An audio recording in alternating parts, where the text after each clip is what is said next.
নমস্কার বন্ধুরা, আজকে একটা আবার নতুন রান্নার রেসিপি নিয়ে চলে এলাম। সামনেই তো ছট পুজো, আর ছট পুজো মানেই তো ঠেকুয়া। আর কে কে আমার মতো ঠেকুয়া খেতে ভালোবাসো, আজকের রেসিপিটা তোমাদের জন্য। এটা দেখতে যতটা সুন্দর আর বানানো খুব সহজ। ভিডিওটা না টেনে পুরোটাই দেখো, তাহলে পারফেক্ট ঠেকুয়া বানাতে পারবে। দেখো, প্রথমেই আমি কিছুটা আখের গুড় নিয়ে গরম জলে গুলে নিলাম।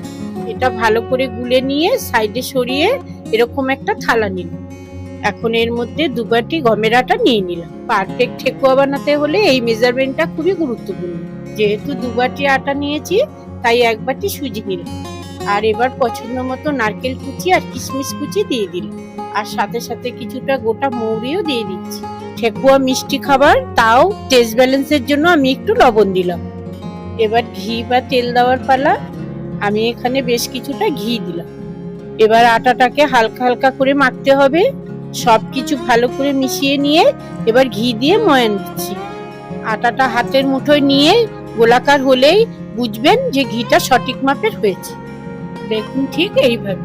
এবার ওই যে আগে থেকে ভিজিয়ে রাখা গুড়ের জলটা দিয়ে আটাটাকে ভালো করে মাখতে হবে।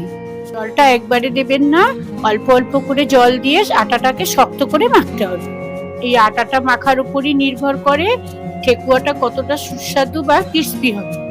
আর এটা খুব সময় সাপেক্ষ ব্যাপার, খুব ধীরে ধীরেই করতে হবে।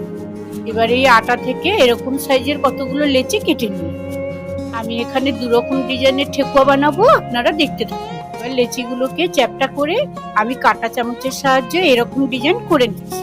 দেখলেন তো, কাঁটা চামচ দিয়েই কি সুন্দর একটা ডিজাইন হয়ে গেল। এবার আমি এরকম আরো কয়েকটা করে নিলাম। এবার দ্বিতীয় রকম ডিজাইন করার জন্য এরকম একটা ছাঁকনি লাগবে।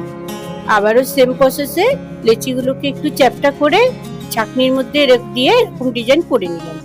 বেশ কয়েকটা করার পর দেখুন এগুলোকে দেখতে কি সুন্দর লাগছে। এবার এগুলোকে ভেজে ফেলার পালা। কড়াইতে বেশ কিছুটা সাদা তেল অল্প গরম করে এগুলোকে ছাড়তে হবে। দেখেই তো বুঝতে পারছেন তেলটা কিন্তু খুব একটা বেশি গরম হয়নি। এবার এগুলোকে খুব ধীরে ধীরে অনেকক্ষণ সময় নিয়ে ভাজতে হবে।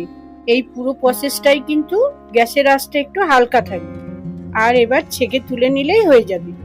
দেখছেন তো কত সুন্দর লাগছে এগুলোকে ভাজার পরে, আর ততটাই করকরে এবং ক্রিস্পি হয়েছে। এবার আপনারাও বাড়িতে বানিয়ে নিন। আর আমার চ্যানেলের পক্ষ থেকে আগাম ছট পুজোর শুভেচ্ছা জানাই।